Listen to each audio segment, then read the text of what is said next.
পিরিয়ডের সময় mobile app থেকে হাত দিয়ে কোরআন মাজিদ তেলাওয়াত করা যাবে কিনা। অনেক দাদা ও নানা আছেন নাতি নাতনিদের সাথে দুষ্টুমি করেন, যেমন নাতনিকে বলেন তুমি আমার বউ, রসিকতা করেন, এই সমস্ত কথা বলে। ইসলামে এটা জায়েজ আছে কিনা। বিবাহিত নারীদের নাকফুল পরা কি বাধ্যতামূলক? এরপরে প্রশ্ন হলো মুসলমানি বা সুন্নতে খাতনার অনুষ্ঠান করা বা এই উপলক্ষে উপহার উপঢৌকন দেওয়া নেওয়া যাবে কিনা। মৃত ব্যক্তির রূহ কতদিন বাড়িতে আসা যাওয়া করে? মৃত ব্যক্তি দুনিয়া থেকে চলে যাওয়ার পরে তার রূহ আর আসা যাওয়া করে না, এটাই হলো ইসলামী আকীদা এবং বিশ্বাস। মৃত ব্যক্তি মানুষ দুনিয়া থেকে চলে যাওয়ার পরে তার আর ফিরে আসার কোনো সুযোগ নেই। আমাদের দেশে অনেকে মনে করে 40 দিন পর্যন্ত আসা যাওয়া করে, এতদিন পর্যন্ত আসা যাওয়া করে, অনেকে মনে করে এই টাইমে আসে ওই টাইমে যায়। মানুষ মারা যাওয়ার পরে তার আর ব্যাক করার কোনো সুযোগ থাকে না, আল্লাহ তাআলার কাছে চলে যায়।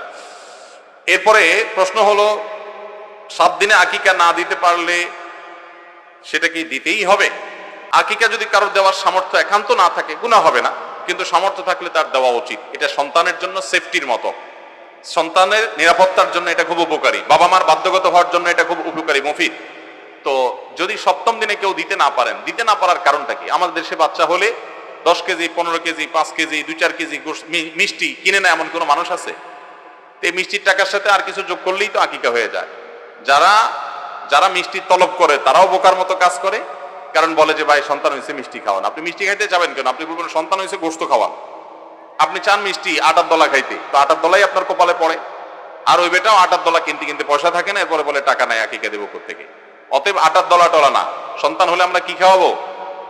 গোশত খাওয়াবো, মিষ্টি নয়। আপনি মিষ্টিও খাওয়ান গোশত খাওয়ান, দুইটা পারলে অসুবিধা নাই, কিন্তু যখন দুইটার যে কোনো একটা করার মতো টাকা থাকবে তখন আপনি অবশ্যই আকিকাকে প্রাধান্য দিবেন। কিন্তু কোন কারণে 7ম দিনে আকিকা করতে পারেন নাই, তাহলে 14তম বা 21তম দিনে করার কথা একটা রওয়ায়েতে আছে, অথবা পরবর্তীতে করলেও ইনশাআল্লাহ আকিকা হয়ে যাবে। পিরিয়ডের সময় মোবাইল অ্যাপ থেকে হাত দিয়ে কোরআন মাজিদ তেলাওয়াত করা যাবে কিনা।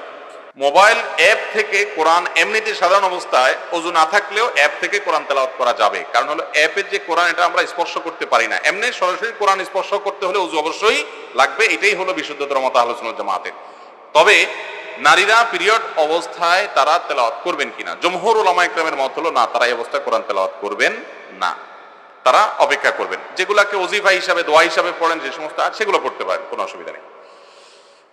এরপরে প্রশ্ন হলো মানুষ মারা গেলে কি তার নামে খতম দেওয়া যাবে কিনা। কোন মানুষের মৃত্যুর পর তার জন্য সবাই আমরা দোয়া করব। মানুষের মৃত্যুর পর টাকা পয়সা দিয়ে হুজুর ভাড়া করে খতম পড়ানো, দোয়া করানো, এগুলো সারা বিশ্বের সকল উলামা ইকরামের ঐক্যমতে নাজায়েজ এবং গুনাহ, এগুলো কোন অবস্থাতে জায়েজ নাই। এবং দারুল দেওবন্দের ঐতিহাসিক ফতোয়া আছে এই বিষয়ে, যে মৃত ব্যক্তিকে কেন্দ্র করে তার জন্য আপনি কোরআন গানি করালেন, করায় যাদেরকে করেন তাদেরকে পয়সা দিলেন,